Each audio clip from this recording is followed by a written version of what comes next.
You do it all without breaking a sweat. Like being a boss exec to Tuesday tennis to homework. Why do the kids have so much homework? Family dinners, lunches, brunches, trips to the vet, and a weekend getaway that's anything but a getaway. And you do it all in style. Even when you have back-to-back conference calls on top of the kids' orchestra recitals, not to mention your side hustle. That's why we created the fully reimagined Infiniti QX60. A luxury SUV as functional as it is stylish, and as versatile as it is serene. With premium features like a panoramic moonroof, ample cargo space, and available massaging front seats to bring the ease of luxury to your everyday. Introducing the all-new Infiniti QX60, designed to help you take on life and all the chaos it may come with, in style. Learn more at InfinityUSA.com. Now with extremely limited availability, contact your local retailer for inventory information.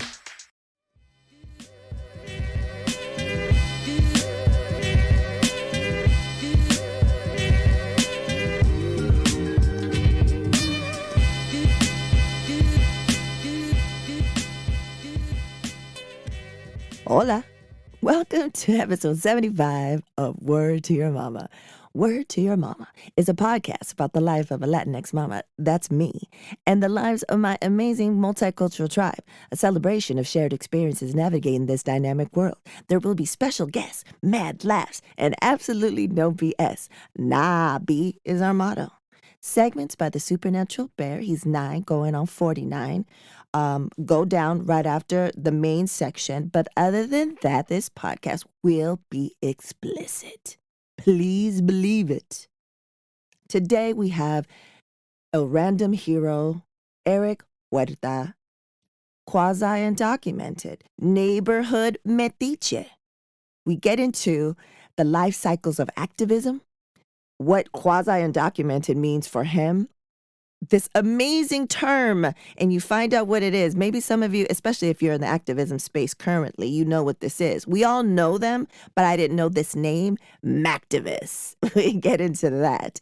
And also, I couldn't tell this, I have people on that have impacted my life and my journey here over the years in LA, and I couldn't tell that story without having as many people as possible from LA Eastside Blog, because that's where I learned about a lot of areas in the neighborhood, a lot of different stories, and met amazing people such as, a random hero here. So we definitely get into that, how, our trajectory was, excuse me, at Late Eastside Blog. And then, as we evolved, we also made it to LA Taco back in the days when it was mostly, telling the folks what was going on around in the neighborhood. We get into, I can't wait to taste his LAUSD coffee cake. He also made a vegan version. We talk about his podcast and also his bike rides. He does bike rides. He does like a taco bike ride, and he's talking about doing a donut one. That sounds amazing. So yeah, as always, we have the main section, then the Supernatural Bear, then the outro, and that's it. So yeah, let's get into it. But before we get into it, we have a special shout out to Brian Liu for his donation, his support of Word to Your Mama. Muchísimas gracias, Brian Liu. I don't know how you got here, how you found us, but thank you. Thank you for loving it. Thank you for supporting it. And thank you for your donation. That shows me you believe, and we appreciate it. So shout outs to Brian Liu. All right, let's really get into it. Give me the cue so I can. Oh. All right, now I hit record. Okay. So let me. We were recording, but not on both ends. Let me just say, ¿Cómo estás? How have you been? We interact online, but I haven't seen you and had a conversation like this. So how have you been, man? Like everybody else, just hanging on there, right? Blessed to be healthy, blessed to have like a job that lets me work from home. Being at home is comfortable. We don't have too much of a bad situation with neighbors, but it's the hood. It is what it is. And yeah, just really fortunate to be in a space that I'm in with my partner, Yeah. Marisol, right? That Shout out Marisol. we're not struggling like we would have been if things were different. And I know like a lot of the other folks are. Yeah, which, it's a good point that you bring up, because I was, let me see if he still keeps up with his blog, you know? And then one of the things you wrote something, I think the last entry was from like 2020, and you were Yeah, talking yeah, about how the pandemic, the lockdown could have impacted you differently if you were at another space, if yep. you were like a little bit earlier on, right, where you have to be out on the streets, because in wondering if you were going to have to, how are you going to pay rent, and you're going to Mhm. have to be forced to be out in the streets working and all that stuff. Like a lot of our people, the black, especially the black and brown communities, Yep. they had no choice. Lockdown what? You got no choice. You got to go out there, pay the rent, pay the bills, right? This is Yeah. that's the situation a lot of folks found themselves in, for better or for worse. And yeah, I was a service worker once. I was out there doing a lot of these like front facing customer relation jobs, jobs that require you to physically be somewhere to do the labor, and then you bounce. So it would have, like, yeah, it was like maybe 5 7 years ago that I would have still been in that same boat, and it would have been a completely different picture. Yeah, that's crazy. To think about like how far just a couple of years like that could impact you in such a different way.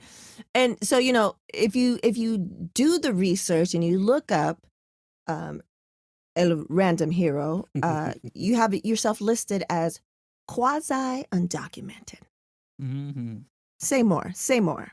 So I wrote quasi because I know I got that word from something I was reading. I was like, oh, that's a good word. I'm going to utilize it. But basically, I was trying to find a way to be descriptive, right? Of this ambiguous, this middle space Mm, of both a literal and existential identities. Because I came here when I was 7.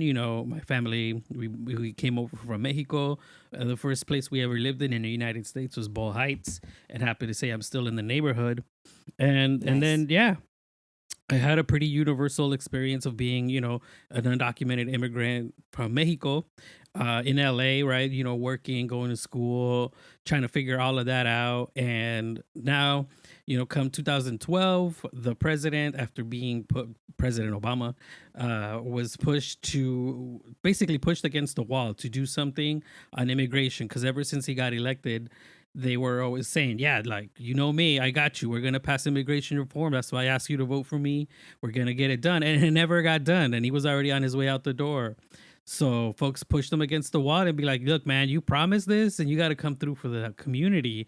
You got to do something. So they pushed him all the way so that he had that executive order, which is called Deferred Action for Childhood Arrivals. And it's just a really government way of saying, this is going to be like a temporary situation that gives people who are undocumented and meet the very specific qualifications they ask for, a permit, a work permit, and the priority to not be deported by ICE, right? We could still get Mm, deported if they catch me riding dirty or fucking up, but if I'm just going about my business and I get caught up in the system, then I'm not a priority. So that's why I was trying to come up with this way to describe that yeah. ambiguous status, right? I'm here. The government knows I'm here because I gave them my address. I pay my Yeah. taxes. They gave me a social to work, but I'm also not a full citizen or not even a full legal resident yet, right? So Mm, in that quasi undocumentedness, I was like, that's a good word. And then and yeah. it also has the same effect that that kind of sparked the question, is like people read that and be like, what do you mean by that? Can you explain it? Yeah, and then they get to hear your story and stuff like that. And then so Mm-hmm. I went back to the post before the last one. It was in 2019. And I want to read it and see if if this still resonates with this. Your life and thoughts while living undocumented America. I know and understand that drinking the haterade is hella toxic for one's health, and I constant question whether I have any say in how the current immigrant rights movement of the people that I came up with back in the day, almost none of them are active in the immigrant rights movement for a bunch of different reasons that equate to life moving forward. Those that are still a part of it fall into two extremes. They either become like too radical for the mainstream or have chugged the entire jug of Kool-Aid that makes you cringe. Unfortunately for the movement, those Kool-Aid chugging levas have placed themselves in positions to make decisions and tend to be in front of the camera at every possible turn. Dang, I said that. You didn't, and I'll have a link to all this stuff. But and before that, like I think this was the last paragraph. But before that, you were saying like, we were talking about earlier before the mics were on about those kids, and you were like, oh, the kids, they don't know the struggle of all the shit. You're talking like the old man, like they didn't walk the miles, they didn't do the shit. Angry cloud shaking here. It's a very interesting space to reflect on, right? For like the way you just described my experience coming up, right, and learning about different social justice movements, and actually getting to meet and talk to and listen to elders who were in those spaces back then and are fortunate to still be around and supporting and just spreading the word in general. I learned that folks become bitter really fast for a lot of different reasons, right? I can't say why, but I can assume because of my own experiences, it's just life happening, right? Yeah. So that's why I was like, there's two sets of folks that are on two solar opposites, right? And I think it's much more visible now in today's political climate to see how far left or how far center left or even right people are in their politics, right? Because I think social media for sure provides that ability to be more expressive and put it all out there. But I think more people are feeling themselves and are more inclined to wear it on their sleeves, right? When we're out and about, and even kind of like speaking to it when we go to specific events or places even we choose not to go and are proud to say we don't go there, we don't support that, right? So for me, it was just trying to reflect of like, what does that mean? Because I don't think I was in either space. I'm not like completely to the left where like I'm saying like, burn this shit down and anarchy in the UK. But I'm also not trying to like run for city council or like have a title to my name. I'm like, I think I explained that on social media once. I'm like, I'm just a complicated dude, like with a complicated life, trying to live an uncomplicated life, right? Just do me, just like take care of me, my folks, my family, and go to my job while I listen to my rap music. I feel like a meme sometimes like that, but after all these years of struggling, I was like, man, I just want some stability and some simplicity, so I can figure out what to do from there. Yeah, for sure, and it's also like, especially talking to younger generations, like my niece and my godson, and like my niece is all in it. She's like at UCLA. She's like, part of the Latino organizations and the indigenous organizations. And I was like, I remember that feeling, And then when you graduate, you're like, hell yeah, fuck that shit. But then you get into those spaces. Like I remember going into the Mumia 911 and all those activist spaces. Oh, this is amazing. But then you see behind the curtain, you're like, this is fucking the same bullshit as any other industry, as any other fucking office building. And then you're right. Like, I was like, where do I fit? Because over here, it's fucking communist, full blown, like communism over here. And over here, it's just like, oh, the facade says one thing, but they're really just fuck boys. Like, what? It's always like, oh, I become disillusioned. Like, you're just like, oh, okay. It's all fucked up. It is. And the added layer of, you're in a space where like you're talking about really like heavy, powerful stuff that's fucked up sometimes and can trigger you, right? You still got to level and navigate that space of human interaction that we're all in, right? That we're all coming into the same space because maybe we're sharing a general belief or we're coming together for a reason. And then after that, maybe we're completely different people, right? And that's to say too, and that's okay. It's fine to come how you are. I think it's what you do with that's what says more, right? Because like you said, there's fuckboys, but sometimes they're called mac-tivist, right? That's the new term. That's the term. The latest that was the term as I was introduced to it, of like the dudes, the cis hetero dudes that go to these movement spaces. They're probably down, right? Because they know about it and they have to be able to speak the lingo and the causes, but they're also more preoccupied with trying to hook up than like fight the power. Yeah. I love that shit. I've never heard that. That's amazing. But that makes sense. That worked back then. I'm sure it worked back in the 50s and 40s. Like there's always a activist. Yeah. There's I love that always. shit. I mean, it becomes the community where they're in that they become labeled that way, whether they know it or not, right? Because the stories To get their face or around. behind their back. Yeah, everybody talks, and sometimes everybody talks in the sense of like, be careful with that person. Yeah. Right, watch Yeah. out for them because this is what they do, or the sister told us this is what happened, or there's a history of this happening, right? So Yeah. it's that circle of like all of us in a space trying to figure it out, and sometimes being assholes to each other.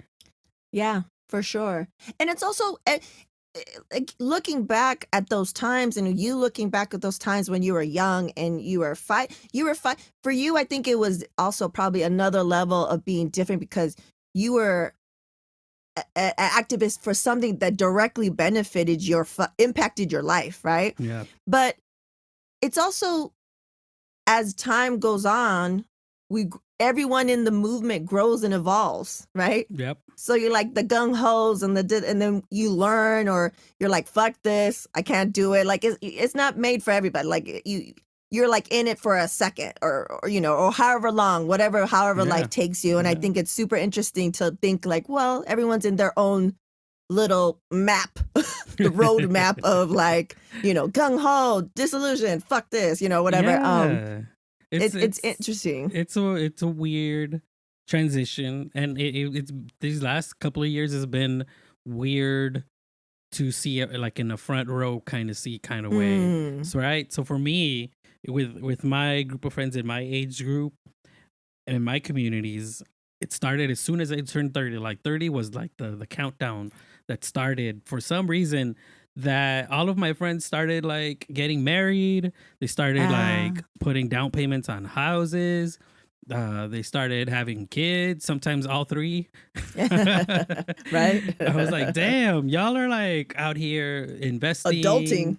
Yeah, nesting, doing all these things. Yeah. And I'm over here just getting drunk, riding my bike, going to my little job, going to the comic book Listen store. to hip hop. Yeah. Doing a lot of what I couldn't do before because that stability from working at a nonprofit wasn't there. I suddenly had time and a little bit more money to be able to go do the things I hadn't had the opportunity to do, and I took full advantage of that.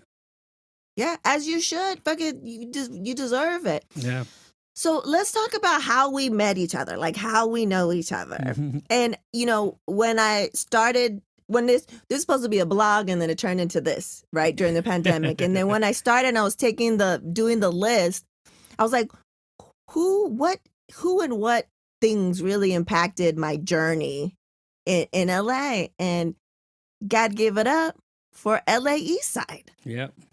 OGs, shout out. Hopefully the identities that we are talking about will come on here, but it's like full respect. So I believe that's how we met, no? Yeah. So we formally met at the LA Eastside Blog back when blogs were the thing, as a collective of folks that were all doing their own thing, right? You as an artist putting some things out there on the side as well.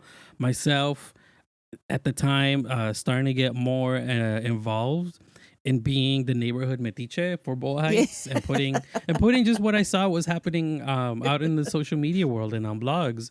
But before that, I realized I had met you before at Crew West. Back when, like, this is a couple of years ago. Like, obviously we didn't know each other yet, but I was looking through some old photos and I saw you doing a mural it was a Crew West event where they were doing something related to the Will Smith movie. Legend. Yeah. I am Legend movie. Oh, yeah. You really? I was like, since back then. Shut up. And did you stay the whole night, or were you there during the day, or I think I went throughout the day, because there was like a whole festival vibe popping off. There was like, it was a cool event. There's a lot going on. And I think I was there with a girlfriend at the time. So I was just like checking it out and then bouncing to the next thing. Yeah. So that I have pictures of that. I'll post some of that. So it's funny because he asked me, he's like, you want to do a live battle? And I was like, what do you mean? Like, everyone's graph artist. Like, I don't do that shit. He's like, it's cool. He's like, we'll give you a 4x6 canvas and we'll have DJs and shit. And, you know, it's for this movie and da-da-da. I was like, okay. I was like, I guess. And I was like nervous. And I was like, shit, people are going to be all up in my space. And so I just put my headphones on and just like did my shit, listening right? to that ghost face. Go, exactly. You know it to be true. Was listening to that ghost face. And then, it was like first, third, second, and first prize. And they did at night, right? And I was like, I ain't getting shit. If I get anything, it'll maybe be third just because I'm one of like 2 girls that were there, maybe, you know, like a pity thing. And you're like, you're getting money. And I remember like, I think like Telemundo and like stations like that were there. And then they called me. I won second fucking place. Hey. And I was like, you see me? And I'm going, what the fuck? Like, I'm like all in the camera. And then it was hilarious. And then they wanted to interview me, and I was like, I'm not as fluent in Spanish, but I will try. Ooh, I'm so happy. I don't think there's any footage of that, but I'm pretty sure I could bet you money that every other word was, ¿cómo se dice? Yep, you and me both. Because I was gonna say like I'm using this money to pay my business taxes or something like that, and so I was like, I don't know how to say that. Estoy pagando los impuestos de mi negocio. Yeah, I didn't know that shit, so I was like, Yeah, I feel that. So that's amazing. And then LA East Side, and then remember they would have those amazing like vegan tamaladas. Yeah. That shout out to El Chavo and Chimatli, the folks behind the LA East Side space who, you know, kind of like Voltron called us all together to assemble. Yeah. And behind the scenes, you know, getting to know everybody personally on a one-on-one level at these hangouts, they shared their food with us, which is like some of the best vegan food that at the time I ever had, right? Because I was completely new to that.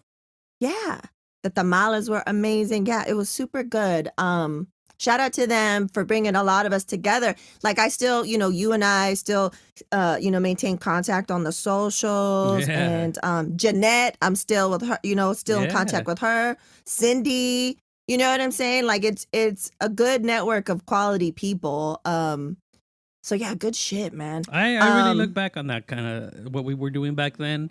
And obviously, you know, like when we look back on things and we reflect on them, we're like, I wish I could have done that better. But I'm like, I was just happy to be part of it, honestly, because I think I was probably one of the youngest people on there. So I was like learning and listening from all of y'all and seeing all the dope things everybody was doing and the amazing discussions that were happening in the comment section about how like somebody would share something and then folks would come in and maybe share the opposite view or share a similar view and drop in their experience, right, in their details. And yeah, I mean, we were written about in the LA Times. We were out there talking shit for all the things. And like it, I mean, and I know for sure with some of my stuff that like papers like the LA Times would send reporters to see what we're doing, like, right, to look at our website and then be like, oh, that's a good idea, we should write about that. So I know for sure I've influenced a few things here and there. Yeah, that was good. It was before its time. And then I remember the battle towards the end with that other place we will not mention. And, you know, it's just like, what's really East Side? And I learned a lot because I'm not originally from LA and I don't, you know what I'm saying? So I was living in what people assumed was East Side, you know, like Silver Lake. And so that I learned so much from all of you guys, you know, and also it was a good time. I was at a good age where it was a good time to reflect on what I was posting, because I was just posting like my thoughts and just like, I think it helped me to think about like, what does it mean to be, you know, Latino, Latina, Latinx, Latina, however you want to phrase it. But it was like, am I enough? You know what I'm saying? Like, I'm not fluent, but I got these experiences. I look like this, like, you know what I'm saying? And I think having the discussions, like you said, the comments and with everybody, I mean, you know, it wasn't like how violent Twitter can get. Like, you know, it didn't get there, you know, so it was nice discourse. It was pretty friendly for the most part. Yeah, given the times we were in, not as many people were online in these spaces as they are now. Yeah. But I feel you on that, right? Because I think now, if you were to ask me about that kind of stuff, it's like however you identify, however you're comfortable, That's cool. That, like, like Nirvana Yeah. says, come as you are, Yeah. and everybody has to figure that out for themselves. But at Yeah. least on my end, I've learned to be a lot more welcoming of others. And even though, I'm Mexican, and that sometimes is like the dominant narrative out there for Latinidad and being an immigrant, I try to, as I've learned to understand that I am a male, even though I am a Mexican, that I still have some other privileges as others, and I should shut up and know when to shut up and let others, take the space. Yep. That's definitely what at minimum the past 5 years I'm learning. Like you said, oh, you want to be labeled that? Okay, I'll respect that because it's not me. Like, Yeah. what the fuck does that have to do with me? Like, how does that impact my life if you No want to way. be called such and such and such? But I will say, if someone says they're Hispanic, that's a red flag for me, and I like to I was like, keep my are you space. from Florida? From Texas? Exactly. You know what I'm saying? That's the only thing. But anything else is like, so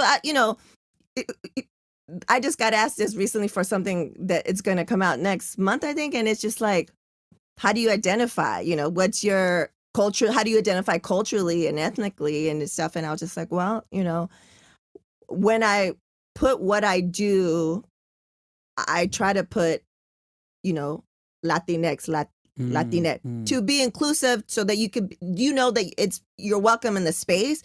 But when it's one-on-one, I'm like, I'm Latina, and that's cool. Like, do you know what I'm saying? I wasn't born in Mexico, but I don't say Mexican American. I just say I'm Mexican. I don't know. Like, do you know what I'm saying? Like, it's you just own it. Yeah. it's just different places and different spaces how you like, but I want to be inclusive. I don't want to be like that old broad that's like, nah. Like, do you know what I'm saying? No, the art of code switching goes a long way. Yeah, for sure. Okay, so let's talk about something super important. The LAUSD coffee cake. Hey, the perfected recipe of my adulthood.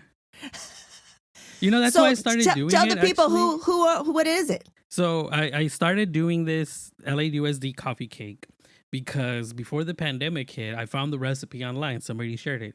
It's like an actual microwave Xerox copy of the original recipe from the 50s.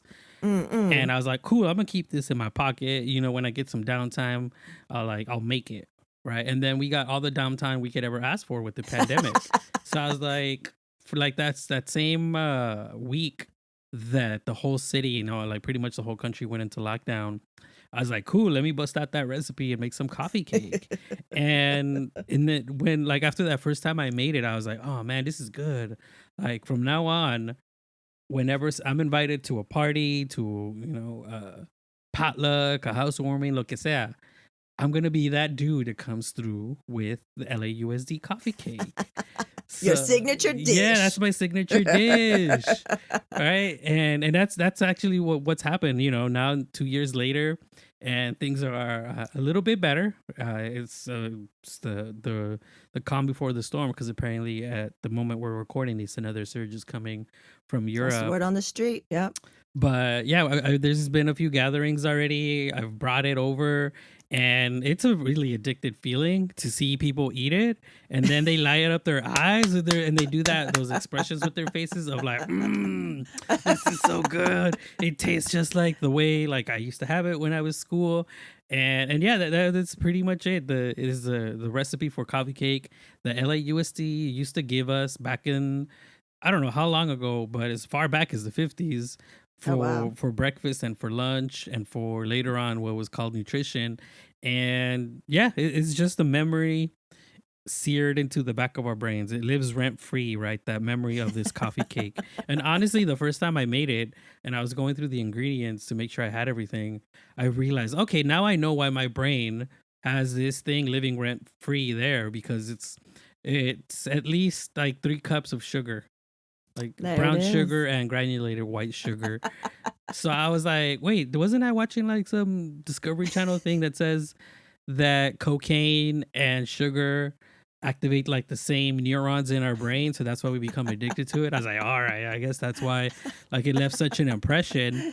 But it's it's something I make every once in a while.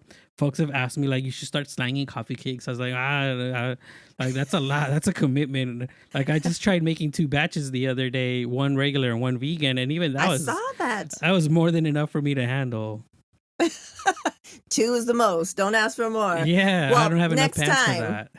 If we end up having, depending on these numbers, maybe the next round post, I don't know who the fuck says, what's going to happen. But if we do have an LA Eastside reunion, you know where your job is. Best believe I'm bringing that, the vegan and the regular one. Yes, yes.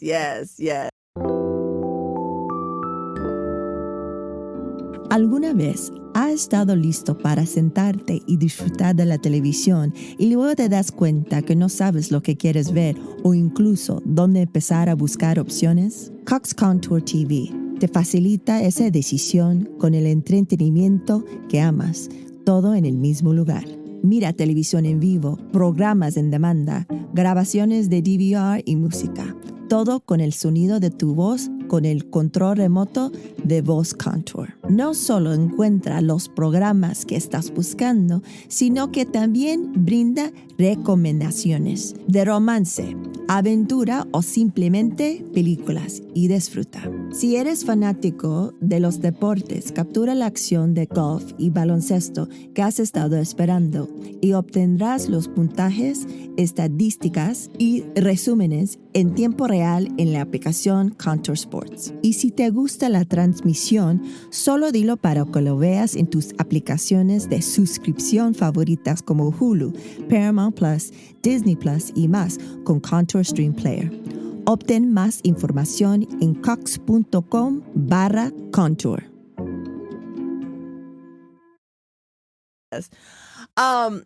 Okay, so let's talk about your podcast, Orale Boyle Heights. Let's talk about it. What do you do? What it is about? All that good shit. Yeah, so similar to you, I think I had this path of being at LA Eastside, writing, being a community spaces, but I also, you were doing your thing in the arts. I was doing my thing in journalism. So for me, I think it was a much more direct path to end up where I am now, right? Because that's my bread and butter. That was my job. That was also it was and is my job, and it was my passion. Not so much anymore because now I know how to differentiate and like separate that because my work isn't exactly journalistic, but I still have those tendencies. Anyways, I continued on that path, writing and blogging on a personal level, on a community level, and then social media came around. So it made it easier to do that on Facebook, to do that on Instagram with pictures, to do that on Twitter with pictures and words. And yeah, eventually the homie Nico from Espacio 1839, they had the radio space there at the store. Then, excuse me, the fucking kombucha. It's working. They had this space at their store for internet radio, and they're like, "Yo, we're trying to like open this space up to other community members. Would you want to come in and have a show?" So for a while, I was like, "Cool, man. Like, thank you for thinking of me." But I got enough on my plate with like at the time I was having one regular part-time job and multiple contractor jobs, so I had my hands full and wasn't really thinking about that. But he kept asking me, like he would ask me every once in a while when I'm hanging out at the store for an event or just buying something, that space is still there, like let me know if you want to come through. So eventually I was like, fuck it, let me come through, let me like start a show. So I just did like anything else, right? I started writing down ideas for the title, like what am I gonna talk about, what kind of show format it's gonna be, getting into specifics, like am I gonna need to buy recording equipment, right? How much time do I have at Espacio? How can I book guests? All that producer level stuff that nobody really thinks about when they think about starting something. So right. I started doing all of that, but thankfully Espacio had all that equipment, so half the battle was already done for me. I had just had to show up, learn how to use what's there and take advantage of it. So I did. And that's where Orale Boyle Heights came from. It's just the original idea was just to kind of reflect what I was doing already, which is write about the neighborhood, talk about what's going on, have people on the show and interview them to talk about what they're doing in the neighborhood with like current projects, past projects, or just general history. And then, like a year into it, I was like, this is kind of too limiting because the neighborhood's not that big, so eventually I am gonna run out of people like to talk about and what's going on. So I was like, fuck it, I'll just do whatever I want. I'll interview whoever I want. I'll interview all the homies, like whoever wants to come through, whoever has a book project or whatever to promote, like come on through, right? It'll make for good conversation. And yeah, it's been 4 years now that I've had the show going, and Nice. to help keep it that long, I balanced it out where I only recorded and interviewed like once a month, sometimes a little longer. Right, like during the pandemic, I didn't record for a few months, but yeah, I try to keep that on a balance so it doesn't become, another annoying thing that's something I have to do. Right, I really enjoy doing it. I enjoy talking to people. The little process I have of doing research and writing the questions and then rewriting the questions, and from those questions being able to create a narrative, right, that'll guide the overall larger discussion. And genuinely just getting excited to hear what people are going to say when I ask them these questions and they talk about their projects, right? Because for us as hosts of podcasts, our job is to get folks to talk about themselves. And, once we ask the right questions, there's no stopping them. Exactly. And I think it's also to your advantage that you're a journalist. Like I'm not. I just was like, I write some questions. Sometimes I don't even ask them. I just have some shit. And it's just like, I just want to have a convo. Like, yeah, exactly. Like, oh, I think of something all of a sudden. Oh, burr. Like, no pressure. No pressure. You gotta ease like the situation, because then pressure kind of like gets in your way, and then you're focusing too much on one thing when you could have taken the conversation in another direction. Exactly. I like it easy breeze, man. Just fucking easy breeze. I mean, because I have dope guests, so it's pretty easy. Okay, so let's get into questions and comments from the audience. All right. Let's see. What's one thing you wish people understood about LA? And that's from our former LA Eastside colleague, Cindy. What's one thing I wish people would understand about LA? I think like any community, any city, right? Know that if you are new to it, you're probably going to experience the tourist side of it, the surface level of it, and that only once you're there, if you're committed and you're going to stay there, and you're respectful, right, of the communities that you're in, and acknowledge that, and look for the stuff beneath the surface, right? The dive bars, the dope hood food spots, the cultural communities and centers that make up every different community of LA, or right, that you'll find those in due time if you're connected to the right people. Otherwise, you're just going to spend most of your time out in like West Hollywood or something, or like Highland Park, which, is gone through a lot of changes, and you can be stuck on York, going to all these expensive bars and stuff, or you can find the hood places that are still there. Yeah. Okay. Another question from Cindy is, where would you take someone who didn't know LA on a bike tour? Oh yeah. So I also ride my bike a lot. I'm one of those people that used to do that up until a few years ago when the job dictated that I needed to be driving more. But before that, I was on public transportation and bike all my life. So I've gotten a good lay of the land of what's safe, right? So in terms of like if I want to take somebody with me, depending on their riding level and their comfort, I could take them around town safely. But there's a few rides up my sleeve. There's a mural ride, ride of tour of murals in East LA. We can do that. There's a taco ride that I just did last year for downtown LA that was fucking delicious. I don't know why I saw it that. took me you so need to long do that to shit figure again. that out. Yeah, we were thinking of either doing the same route with the same spots again, or doing another ride with different spots, right? Because we can just go anywhere in the city and like make a little route of different places we can hit up. I was talking to the homie about doing a donut ride también. Let's go get some donuts. And yeah, there's no shortage of rides that we can go to anybody that comes through. That'll be dope. I'm going to ask you about the your significant. I asked your significant other for any questions or comments, but I got, can I respond in memes? That's the love language. Yeah, and I was like, yeah, I go send me some, but I'm sure you know. I'm trying to find because I usually have it already. Okay, I'm ready. Are you ready for the not so rapid fire questions, the AKA slow as hell questions? Pew pew pew. Readies. Okay. 3 words to describe yourself. Oh shit.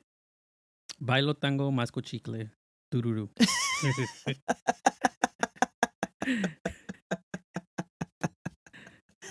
Okay. What's the best piece of advice you've received? Shut the fuck up. Super fucking simple. Super fucking simple. For everybody like me, shut the fuck up is good advice. Because that carries on to any personal work. My God. Yeah. Any situation. Well, Shut the fuck up. One of the times that I took that as like, you're right, was when the homie from LA Eastside, Jerry, we were talking about a food spot that's just for locals in the neighborhood. And he was telling me, these are the kind of things you don't talk about or blog about, right? Because we don't want fucking other people to come in and mess this up. So shut the fuck up. Shut the fuck up. Yeah, I love that shit. Straight to the point. You don't have to think about it. It was like, boom, right there, the forefront of your mind. Next one. The song you play to get hyped. What is your hype song? Ooh. Right now, Fear, I Live in the City. Living in the City. That shit gets me hyped up. Okay, I'm going to add that. And in the show notes, you'll be able to click to our Word to Your Mama podcast guest hype song playlist. Hell And we'll yeah. add that to there. Hell and yeah. I was looking over it this past weekend and I was like, pretty eclectic. Yeah. Pretty I eclectic. bet. Yeah, it's pretty eclectic. I mean, it's kind of hip hop heavy, but it goes a bunch of different places to the Yeah. right and to the left, which is awesome. Bringing some So of I'll add that. those LA punk vibes. Exactly. Okay, final question. What will be your legacy? Oh shit. That fool said a lot of things. I've given thought of that so much during this pandemic, right? Because it sucks. A lot of people have passed away. A lot of celebrities have passed away.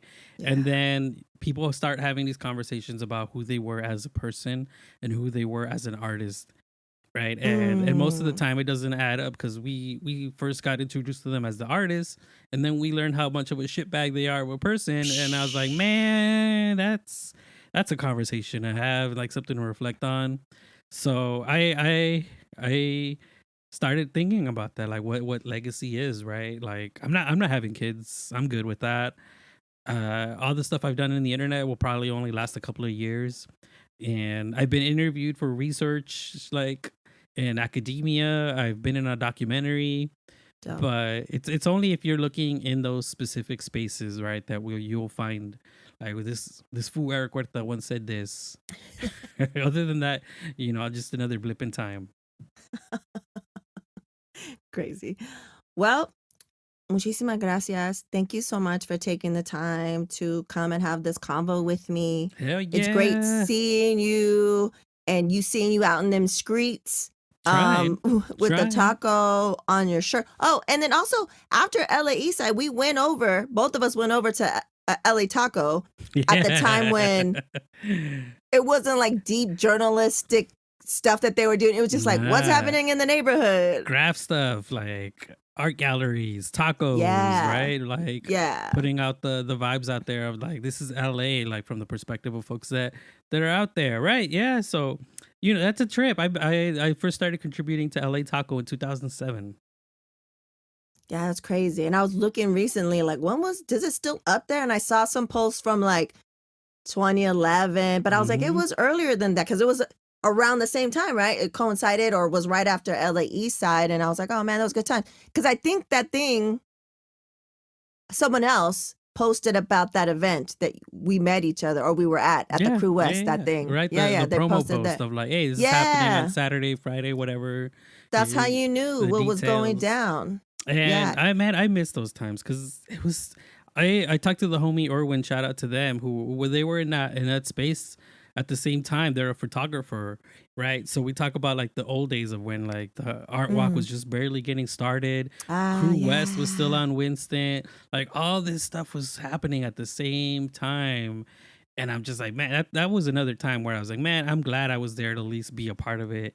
You know, I may not have been in as deep as others, but I was there. I could say I was there getting drunk, on Spring Street for free. Those are good times. I do miss that. It was like a bunch of stuff happening. A lot of of our people, shit was going down. Yeah. It was kind of like what you kind of had to cut some stuff off of the list of things itinerary for the night because it was just too much shit, or you'd get drunk over here and you're like, fuck it, I can't make it over there, and it's like those are good fucking times. Hell and when yeah. when I talked to Man One or whatever, I was like, man, you did something amazing Right? at that space. It's like only now changing that it. they're gone that we really realize what was going on there. Always happens, right? When it's too late. Yeah, but you still write for LA Talk or no? Todo, I not still anymore? write once in a while when, my day job and other responsibilities aren't Sí. the priority. And most of the time I'll write something that for me is like something I'm passionate about, right? So Yeah. in the last couple of years, I wrote about this swap meet in South Central closing down. That actually got me an award. I was like, hell yeah, that's dope. Like, Dope. I was just Felicidades. writing, right? Thank you. I wrote about that because the homie's dad had a shop in there and they told me about it. And then I was like, cool, let me see if LA Taco wants to do something with this. And, we published a story. The homie out in Bell Gardens también put out a comic book. So, lifting them up and what they're doing. And yeah, anytime, it's the same as my podcast, right? Anytime I can put others on to the homies doing awesome work and their projects, I'm all about it. Yeah, that's dope. Okay, so you're still on the roster, still on the masthead. I'm on the Slack.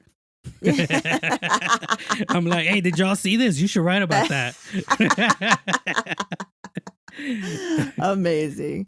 Well, muchísimas gracias. I appreciate it. And, I'm so looking forward to the numbers going down so that we could have this get together because I need to try this. I didn't grow up with that cake, but I can only assume I need to try this cocaine high, you know? You won't disappointed. Y'all won't be disappointed. Gracias. And now, introducing the Supernatural Bear Corner. Supernatural Bear. Hello, everyone. I am the SNB16, and today, if any of you guys are new to the show or just don't know what I'm into these days, because, man, family, I haven't seen you in a while, this is essentially what I've been doing. Creator of Film Facts, SNB loves to have fun on Roblox with his friends, make high-quality Scratch projects on Scratch, and help create epic shows for the next generation of kids.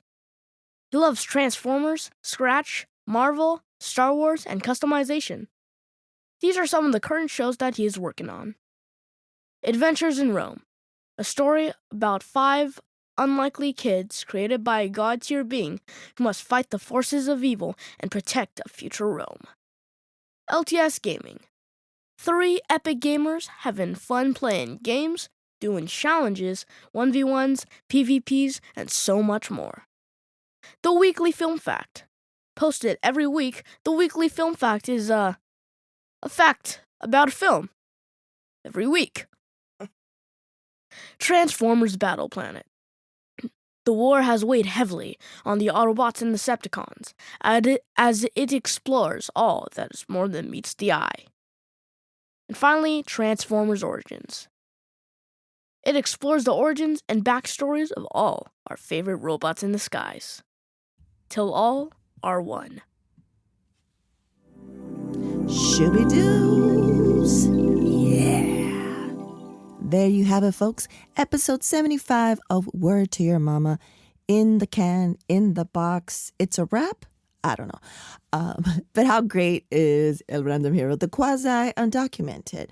I can't wait to taste that coffee cake and to hopefully have a LA Eastside reunion, and maybe they'll be so gracious as to make some tamales, even if it's not, tamale time. That would be amazing. Quality peeps, man. Quality peeps. And I'll have links in the show notes to anything we mentioned, but especially to his Twitter account because he's fantastic on there. He's a fantastic follow. He's pretty funny and also always, bringing light to a lot of different issues. He's a nice mix. He's multidimensional, like a lot of us are. So definitely check him out. Support, support, and support. And if you're listening to this and it's still not April 30th, then if you listen, you go ahead, listen to episode 74 if you haven't, to find out how I got involved with the Web3 community building event for marginalized communities going down in LA at Avenida Studios, April 30th. Hola Metaverso. There's still time to register, folks. Still time to register. If you want to, go to holametaverso.io and register and put discount code HOLA20. That's right, HOLA20 and get 20% off. Yeah. And if you're going to attend, hit me up because I'm coming into town to, help set up and to be a part of the event on the 30th. So come through. And as always, thank you so much for the support. For sure this podcast, by now you know that it's part of the Latina Podcasters Network. Super proud of that and super grateful for that. And you can, donate like Brian Liu. As I mentioned earlier, you can buy something from the store. We got some enamel pins from the little man that he designed back in the days, a Voltron pin, super cute. What else? You can become a patron. You could buy us a whiskey via buy me a coffee. And then something that's free, two things that are free. You could leave reviews. On Spotify, you could leave star reviews. On Apple, you could leave star and leave comments. And then for free is tell your folks, tell your peeps, and tell your friends. And as always, we reap. Word to Your Mama is owned and produced by Ritzy P. Intro beat produced by Nico Beats. If you want to know anything about Word to Your Mama, including Media Kit, go to wordtoyourmama.com.